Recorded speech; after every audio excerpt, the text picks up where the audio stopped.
Coogs House. All right. We finally get to talk a little bit about the pro prospects here. I got a guest. Let's jump in. You are Locked On Cougs, your daily podcast on the Houston Cougars, part of the Locked On Podcast Network. Your team every day.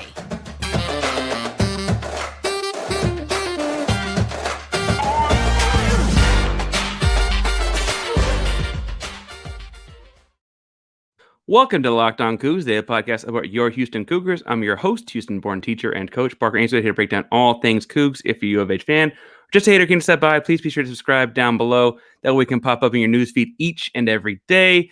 Welcome to the YouTube channel. It's good to see you guys again.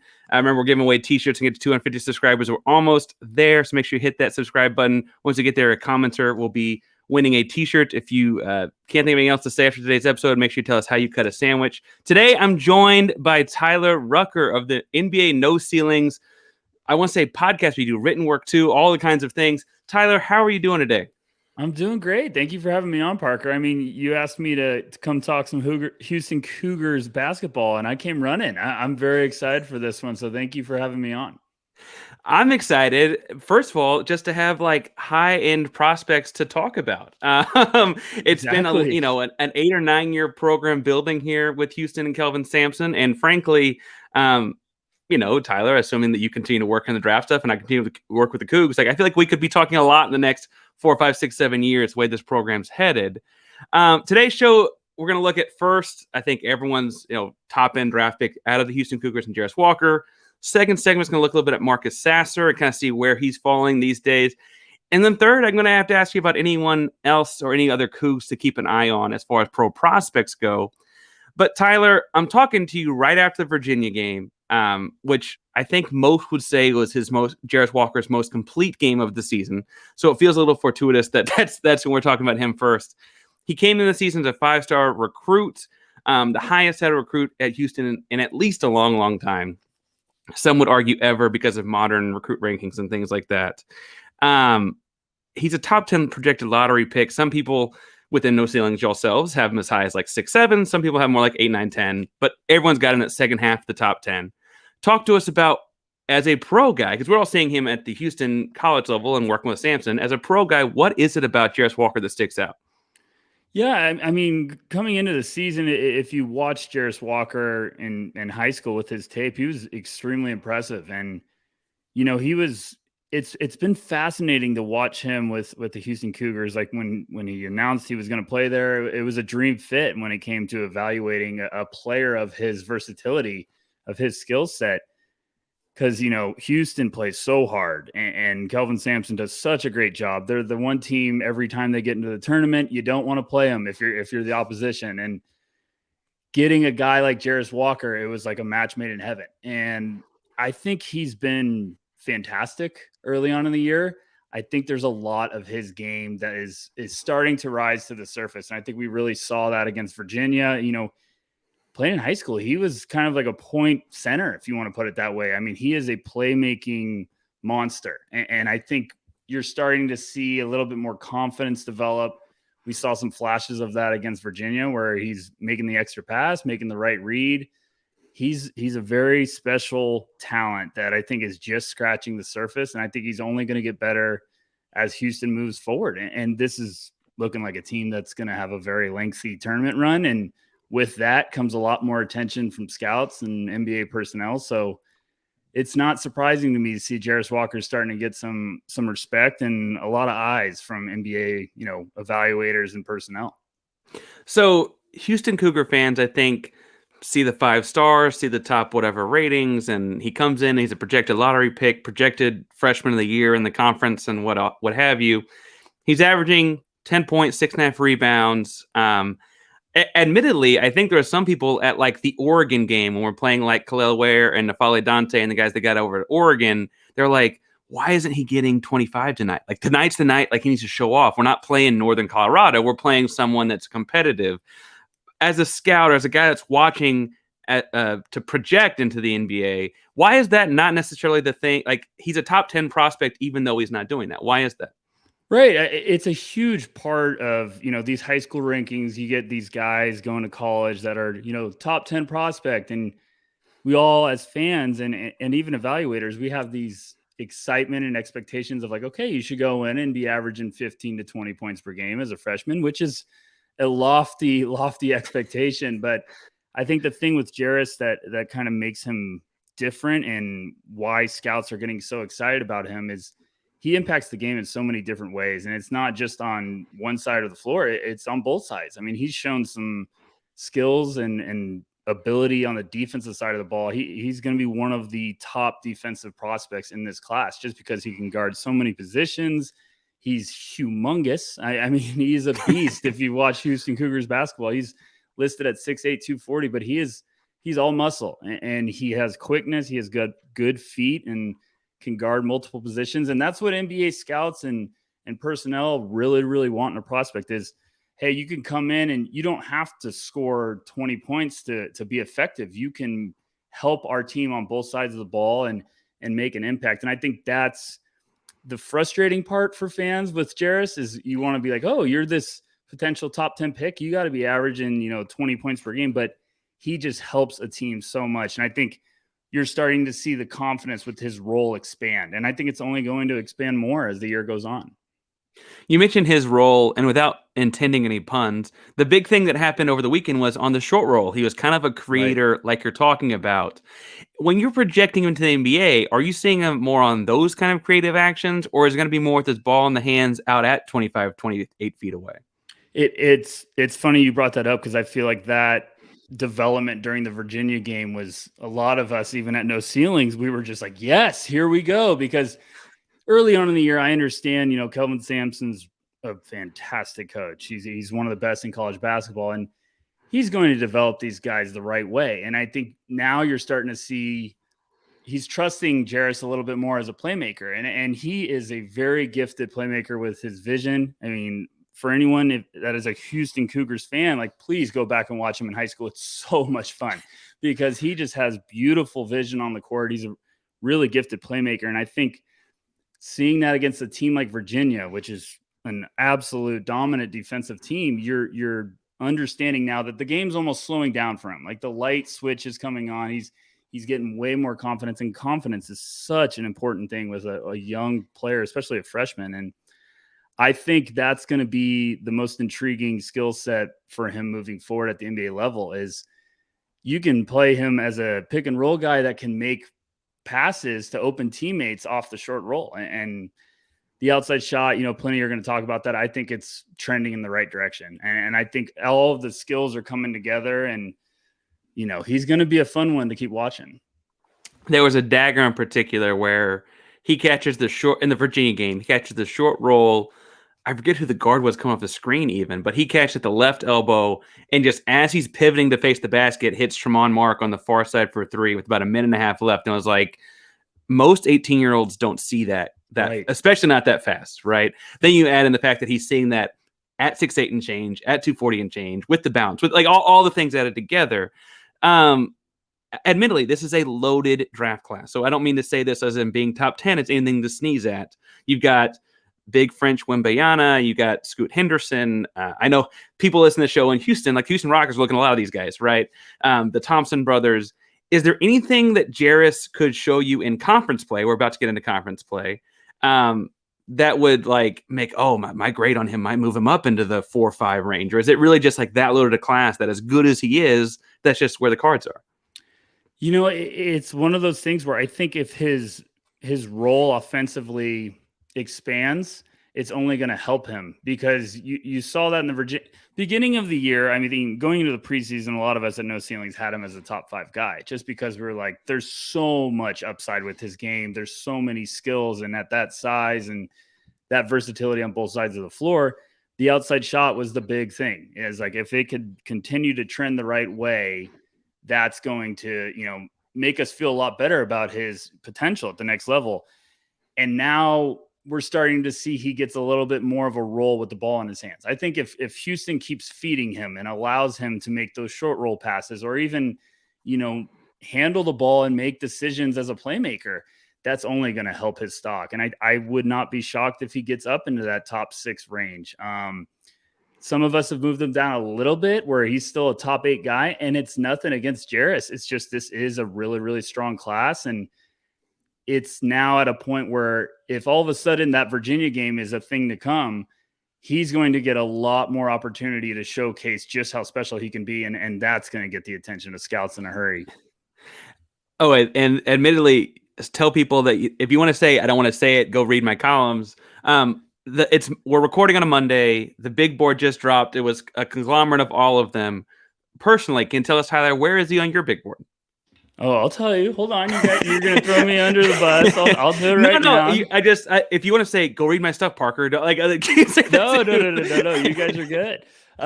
You're good, Parker. I trust you. So the one Draft Deeper, Nathan and their crew, they put out one on their podcast feed, which is just the 3 of them.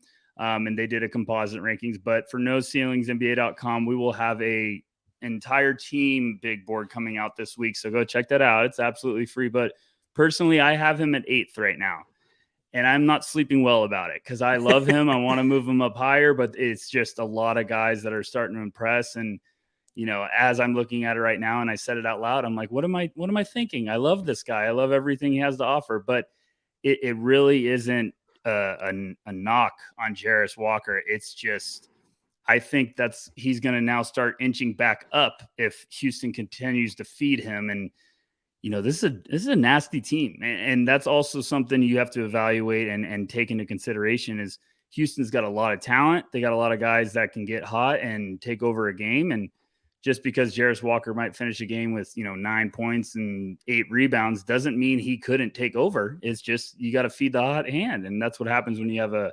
wagon like the Houston Cougars.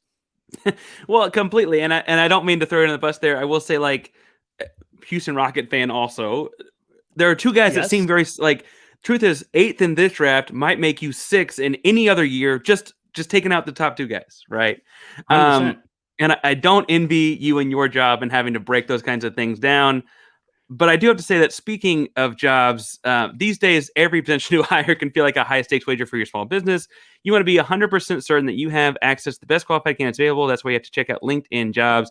LinkedIn Jobs helps you find the right people for your team faster and for free. If you can find a Jarace Walker for your team, I'd recommend it. Then you can add your purple hashtag hiring frame to your LinkedIn profile to spread the word that you're hiring. There are sample tools like screening questions. They make it easy to focus on candidates with the right skills and experience so you can quickly prioritize who you'd like to interview and hire. It's why small businesses rank LinkedIn Jobs number 1, delivering qualified candidates versus leading competitors. LinkedIn Jobs helps you find the qualified candidates you want to talk to faster. Post your job for free at linkedin.com/lockedoncollege. That's linkedin.com/lockedoncollege. Post your job for free. Terms and conditions apply. So, Tyler, you mentioned this wagon that Houston carries throughout a difficult, in my opinion, a difficult non-conference schedule. You had Oregon, St. Mary's, Alabama, Virginia, amongst a couple of other teams that might make the tournament in your, Kent State's the world. But the guy that I think kind of took Houston over the top is not just Jarace, but Marcus Sasser. So Marcus entered the draft process last year, got some notes, came back to college in a way that honestly a lot of mid-major size school guys might not do, but Sampson's got that connection with his kids. Sasser's back. He's healthy. Right. He got hurt midway through the season last year. And he, frankly, came out the gates kind of firing, currently averaging 15.9 points per game. He's also shooting the 3 ball very well, not quite as well as last year, shooting about 31% from 3, if my math has served me right here. Talk to me. He came back to school because he had a late first-round grade, Tyler. Has he done anything in your eyes this year to move him up that, or is that still kind of where he's at? Coming into the season, myself personally, I know some guys at No Ceilings felt the same way. Really big fan of Marcus Sasser. He's just the guy that every time you watch Houston or, he stands out. He pops off the screen. We always look for guys like who pops. And Marcus Sasser always does because he's competitive. He plays really tough on both sides of the floor. And he has the ability to light it up in a hurry. And he had that injury last year. He was recovering all season, then came back, was working out for the combine. The buzz was good on him. And I thought he had the chance to end up as a, late first round pick. And when he announced that he was going to come back, a lot of scouts were excited because although he's an upperclassman, this is exactly what Marcus Sasser is. He's a competitor. He saw an opportunity that Houston's got a real shot to make some noise this year. And I think a little bit early on this year, he's shown that he can really take over, especially with the outside shooting. The efficiency's it hasn't been there yet. I think he maybe is trying to put a little bit too much on his shoulder, which is fine.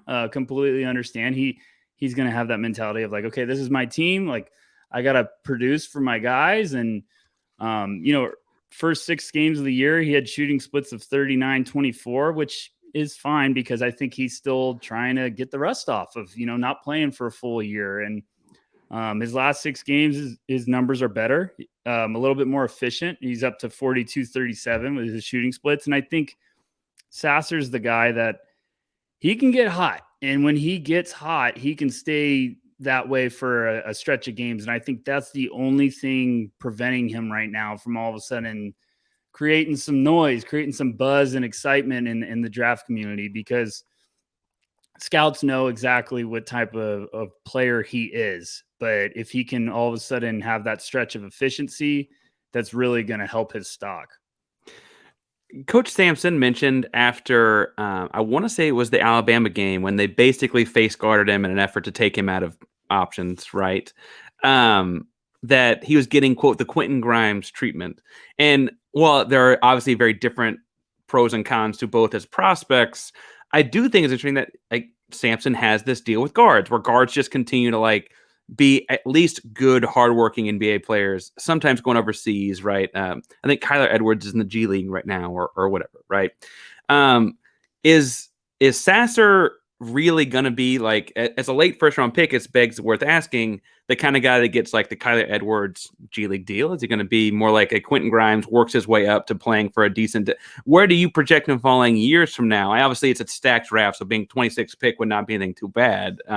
But where do you see him kind of topping out at on your own, picks aside? I think when you get to a point in this draft, if you're an NBA team looking for you need a spark in your rotation. And I'm not saying some team's going to draft Marcus Sasser and be like, okay, here's the keys, here's the keys to the car and you run the show. I think someone's going to draft him and being like, hey, we could get Marcus Sasser to be a really, really good spark in our rotation. Maybe, even a 6th man early on or just a change of pace guard that can develop into that Quentin Grimes, who I think is trending upwards in a hurry for the Knicks. I know he dealt with some injuries this year, but I think Sasser's got a long future at the NBA level.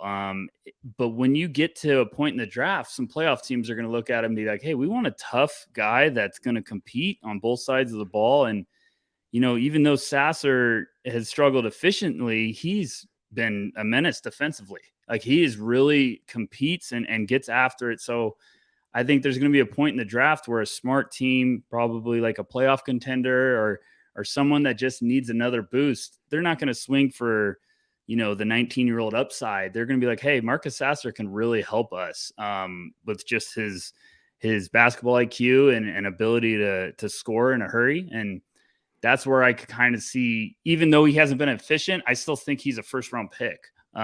There's just too much upside. And when you watch games of Marcus Sasser and he's rolling, he stands out compared to everybody else on the court. I mean, he just looks fantastic. He's super fluid with the ball. I love watching him. He shoots well off the dribble. I have to say, though, at 6'1", shooting well off the dribble is a whole lot different than shooting off the dribble well at like 6'5". Do you see him? He hasn't ever had to play a true point guard because he's always had another guy next to him, some of which, like I mentioned, Kyler Edwards played with him for a little while. Kyler Edwards is a G League kind of getting some two-way look kind of guy, right? Jamal Shead is his current guy. I don't know what Jamal Shead's future brings, but he's a very good college basketball player for sure. Do you think Marcus will ever turn into the point guard type, or is it really more like the spark scoring that you see him bringing as to an NBA team? I think just because the size, he's going to have to almost be a little bit more of a point guard, a natural point guard, but it's also a good debate with NBA, like the modern NBA. Every team's now looking for the big, the almost like the supersized point guards. But it's also getting to a point where if you can play some of these combo guards, if you want to say, play them together. Something Cleveland Cavaliers are doing with Darius Garland and Donovan Mitchell, where you can kind of almost like, I don't want to say hide the lack of, elite height, if you want to say it that way. But I think Sasser just has too much talent where some team's going to be like, hey, we'll figure it out. This guy can play. At the end of the day, this guy can play and help us on the NBA level. And that's the funny thing about Houston and why I've always loved watching Kelvin Sampson teams is he just will have a plethora of guards that will just run you to death and play physical and tough. And yeah, they might not be potential top 10 picks when it comes to their backcourt, but they can play. And on the college level, that's going to get you a long way. And like I said before, if all of a sudden the Cougars are in a long, lengthy tournament run and Marcus Sasser starts hitting his stride, that's going to heat his stock up a little bit. That's going to be the perfect time of the year. Well, and as we're about middle of the year, I'm going to ask you the same question I asked about Jarace, and I don't mean to throw you under the bus. Oh, I love this. I'm not trying to make you at a bad spot with Houston Cougar fans. I think you know a lot about what you're saying. You clearly watch a lot of Houston basketball. Where is Sasser currently in your projection? I have him on my big board. I have him 21st. So like I said, No Ceilings NBA, we have our whole team. We do composite rankings, and that'll be out this week. It's always fascinating to see where that average comes out to. So, if he's too low, I'll yell at all of my teammates. No, I'm kidding. But I know there's a lot of fans. There's a lot of guys at No Ceilings that even have him higher than me. And there's some that really, really love his game. And I think if he just has that strong stretch of shooting a little bit more efficient, where if he could, put a 5-game stretch up where he's shooting 40% from the field, 40% from three, that's going to start making people feel a lot better about him. And, because this class has a lot of guys in the top 10 that are really, really exciting, there's also some questions about the depth because people are waiting for those movers, I like to call them, where it's like, okay, you're cementing yourself as a legit prospect. And I think Sasser's an upperclassman, but he's got a shot to take advantage of that. And maybe he gets red hot and could be an end of the lottery guy. But I still like him as potentially, that early 20s, maybe a little bit before if some team absolutely loves him. Gotcha. The interesting is, as Houstonians, right? Houston people were looking at this like, oh, that the Rockets have the Bucks pick this year as well, and that's not quite. They're probably a little bit later, and because I'd like to see him coming off the bench to replace Jalen and Kevin Porter, but that's a whole other thing. I do think his scoring is going to be interesting to see, and frankly, if they get into March and his scoring or his shooting is back where it was a year ago, that could be a whole different set of chaos. For sure. I should tell you that as we're hitting the holiday season, did you know that drunk driving is considered a huge, bad? Obviously, we all talk about it a lot, but driving under the influence of marijuana is against law in every state, even in a state where marijuana is illegal. That means driving high could also get you a DUI. If you think law enforcement officers can't tell when you're driving high, you're wrong. Your friends can tell, your coworkers can tell, even your parents can tell, everyone can tell. So what makes you think that law enforcement officers don't know that you're driving high? Driving under the influence of marijuana can slow your response time and change how you perceive time and speed. So even if you think that you're fine to drive when you're high, you're not, because the bottom line is you feel different, you drive different. Driving high is driving under the influence. Remember, drive high, get a DUI, paid for by NHTSA. Now, on a much happier note, let's pick it up. There's a whole bunch of guys. You mentioned the Houston Cougar wagon in the Jarace Walker segment. There's a whole bunch of guys on this team that are very, very good college basketball players. And Jarace was not the only 5-star kind of guy coming in. So, I think Houston Cougar fans are kind of like, well, we saw Terrence Arceneaux play really well against Oregon. Why aren't we seeing that all the time? Or like, everyone talks about Marcus Sasser, but Jamal Shead had 19 points in Alabama, and like he is a baller. What's wrong with him, right? Even Jawan Roberts is like showing out and playing better than I would have projected him to play 3 months ago. Tyler, this team will get a lot of, I assume, knock on wood, a lot of run in March. And it's rare that a team goes as deep as I would think this team goes in March with only having 2 pros. But it might be the case. As you look at the Houston Cougar basketball team, who else do you see that has a shot? It's funny when we talk about the draft, it's easy to get excited about the lottery guys or the guys that are supposed to go in the first round. But when you you start to take note this time of the year of like, okay, who are the names that can make some noise and all of a sudden be second round picks, or, you know, second round picks that all of a sudden have a strong summer, maybe go spend a little bit of time in the G League, kind of work on their craft. And then all of a sudden you look up and they're in a rotation on an NBA level. And I think Jamal Shead's one of those guys to keep a real close look on. That's the part about this team is they have so much depth. They have a lot of guys they can run at you. And just because they don't average the biggest numbers doesn't mean they can't play, and might not tell the whole story, because you feed the hot hand. Like we're saying, Jarace Walker may have it one night. Maybe it's Marcus Sasser's taking over and putting up 25, but Shead has a lot of talent, and, you know, he's 6'1", around 200 pounds, junior. There's a lot of flashes on tape. He's tough. He has that burst, and that's one of those guys that I believe if you have a lengthy tournament run, all it takes is a couple of games for him to, you know, have 15 or 19 in back-to-back games, and scouts be like, hey, there might be something here. You know, maybe Shead was looking like a guy that would go back and have his senior year and maybe be the guy, or all of a sudden NBA teams are like, hey, we could use this guy as a potential second round pick to continue to develop and be a rotation guard. But I think he's a guy that I really got my eyes on. You know, last year his shooting splits were 40, 29, 80. And this year his shooting percentage from outside is up, but you want to see if that'll trend a little higher. But he's also averaging over 2 steals a game. So he's showing he can compete on the defensive side of the ball. And those are the ones you want to keep eye on, because the lengthy tournament runs, if they can all of a sudden start showing out in conference play, then you're like, okay, this might be a little bit of a sleeper that, you know, there could be some more upside than we were realizing to start out the season. So Shead is a 6'1", you know, he's listed on one side at 190, one draft site has him at 200. He's a good sized point guard. He's not the like light him up shooter kind of guy that I think the modern NBA asks for, although he's shooting better this year than he has in the past. I admit, though, when we watch Houston play basketball, the Cougars, that is, he's so instrumental to what they do. What is keeping him in the second round, or potentially like an undrafted camp, like summer camp kind of? Like what's keeping him in that range, as opposed to being up in the late first, like Marcus Sasser or whatever? Because when you watch Houston play college basketball, they appear to be on fairly, I don't want to say quite equal, but similar footing. Yeah, I think it's with Shead. If you're a guy like that, you gotta have your, you know, especially when you're undersized. And I know we were just talking about Sasser, but Sasser has the ability to all of a sudden get red hot and pull up from 5 feet beyond the arc and, you know, take over and be a microwave, where all of a sudden you look up and you're like, Sasser is 25, what?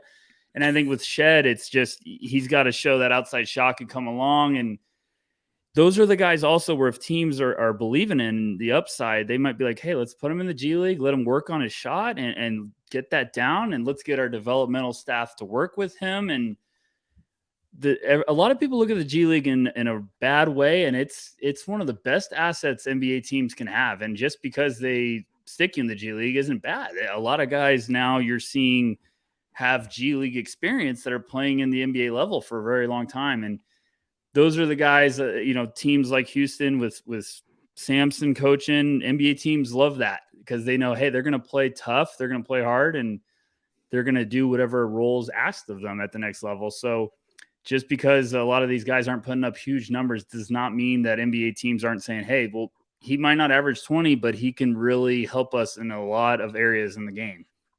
Well, and Jamal Shead's defense, I think, would be something people would want to guard anyone 6'3" and under, right, a kind of guy. And again, I've said on Lockdown Cougs, I don't know if it's in the NBA, but I'm fairly confident Jamal Shead will get paid to play basketball in the next couple of years. I just don't know where it will be. G League, a fun career, bouncing around Europe, whatever. Like don't need to act like that's a bad thing to do. We get to travel Europe, right? That's not all. One guy that I think, you know, he was composite top 50 ranked across all the things in Terrence Arceneaux. He is a 6'5", 195-pound guard. So he's got some more of that size. He's from nearby Beaumont. I know Houstonians were ecstatic when he signed on to come to the Cougs, because that's like, you know, lots of talent comes from Houston. It doesn't always stay, right? He's getting more like 17 minutes a game. Admittedly, it's a tight guard rotation. Is he going to be the kind of guy, as you see it, that like has to come back into a sophomore year? Is he the kind of guy that his game is more pro ready and that's just a busy guard room, so he may just jump? Like, what are you seeing when you see Arceneaux play, or is he so low on your totem pole right now? It's like he's going to have to come back as a sophomore.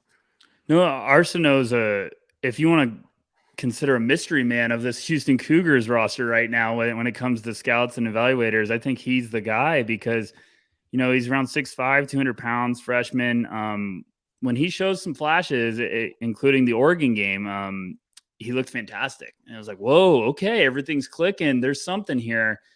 There's some people at No Ceilings that still have him very high. There's some of us that are like, I don't know what to do yet. I need to see some more, but he's the tough one because it is a crowded roster right now, especially in the backcourt. And he's has some games where he doesn't play a lot, but it's just because you got to feed the hot hands and who's making an impact. His first 5 games of the year, he's averaging 9 points and 4 rebounds in 16 minutes with almost 1.5 steals, with shooting splits of 48-38. Last 6 games, he's 2 points in 17 minutes. And it's just, that's kind of the only thing holding him back from potentially being a this year guy is, I think, the efficiency, the consistency. Is you're seeing a lack of consistency when it comes from game to game. But, Arceneaux will be a guy that scouts are watching really close because all it takes is for the light to come on and he has a really strong couple of games. But if he ends up being a guy that comes back for another year, he will be at the top of a lot of breakout candidate lists because there's just a lot of interesting tools and talent there. But a lot of people will take that as a negative. And at No Ceilings, we always say, like, no, we love the guys that return for another year because you get to see, they get a whole off season of, working on their game, maybe building some confidence. And then a lot of those guys, when you return to campus and you have a little bit of a extra, pep in your step because you're like, all right, I've been here. I know what to expect. Now it's time to go. And just another guy off the top of my head, Terquavion Smith of NC State looked like a potential late first round guy last year. Shocked everyone when he decided to return. And you're seeing with him this year of just what that can do for some confidence. And maybe Arceneaux's on the same path where you can just have a really big next year step. But like I said before, if Houston has a deep run and all of a sudden Arceneaux goes crazy in the tournament, things can get interesting in a hurry, especially with scouts and all that attention with NBA personnel in the building. You never really know. It's a very, very early and long season in college basketball. Yeah, I just feel like, so the Oregon game of Houston had a series of like big Saturdays, and of their big Saturdays, Oregon was first. And I was like, oh man, he figured this out. He shot 50% from 3 in that game, played 19 minutes. A couple weeks later against St. Mary's, he plays just 13 minutes. And a couple weeks later against Alabama, he plays just 8 minutes. I guess my question is like, is that more about, that could be more about Sasser and Shead? Is that indicative to you of a guy that will probably play 2 years in college? Whereas like 3 months ago, I don't know that I would have thought that. Yeah, I think when you're at that point, because it's funny when the Oregon game happened. I mean, we have a group chat for No Ceilings because we're always trying to it's hard to watch every game. I mean, I'm guilty. I got a job on the side too. It's hard to watch every single game every night, but someone will text me like, hey, Arceneaux looked pretty good tonight. And then you start to get excited. You're like, okay, when do they play next?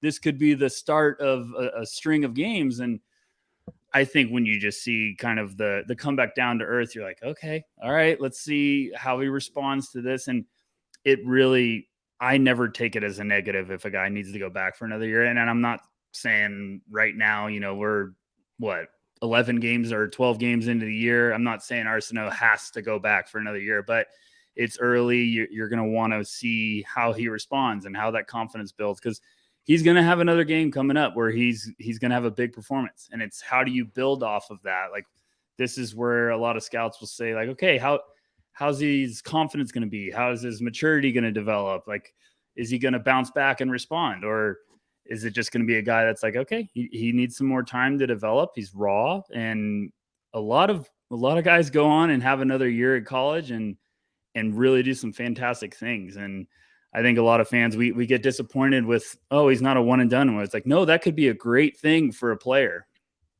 Yeah, and this is my last Arceneaux question. We'll get you out of here. But I have to ask, obviously I think we'd all be excited to see him come back, and kind of if Sasser's going to go be that 21st overall pick, we're going to need someone to kind of step into that 2-guard role, right? And so I think Arceneaux, as a guy that knows the system, as a sophomore, we know Sampson likes older guys, that could certainly help out. What kinds of things would you look to see him add to his game? Again, he's a 5-star prospect. He's got a lot of upside, but that, what's the old saying, potential just mean you ain't done it yet, right? Like, what kinds of things should he be adding to his game as if he were to come back for the sophomore year? What kind of things can we see him look to add to his game to make him a more elevated prospect?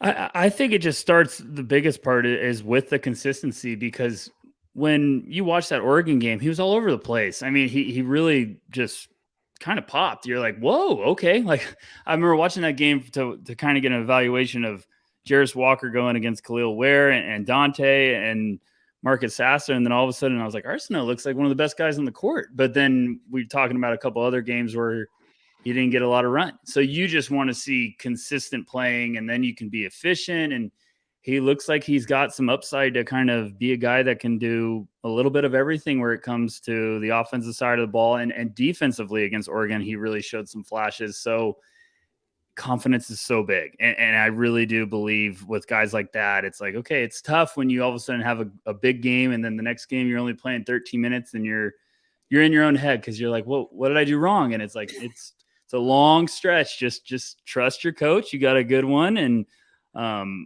Arceneaux is a guy that is firmly on my list of like, keep an eye on, like, just watch carefully. And I'm excited to see this Houston team. They got a lot of talent, and I think we're going to be seeing a lot of them for the entire college basketball season, and hopefully a very deep run in March. I know how this team gets around that tournament, and I would be scared to be going up against them. I need to know what Sampson says in the huddles, because every time the tournament starts, I'm like, Houston's way better than what everyone thought. So there's probably a few 4-letter words in there. Yeah, just a couple probably, but no, I mean, I remember last year, I went to school at Arizona, and they were playing against the Wildcats, and I was like, anyone but Houston. I don't want to face this team. So they're nasty. And I'm gonna be very excited to see all of these guys. But I think a lot of people get fascinated, especially as evaluators. We're getting eager now,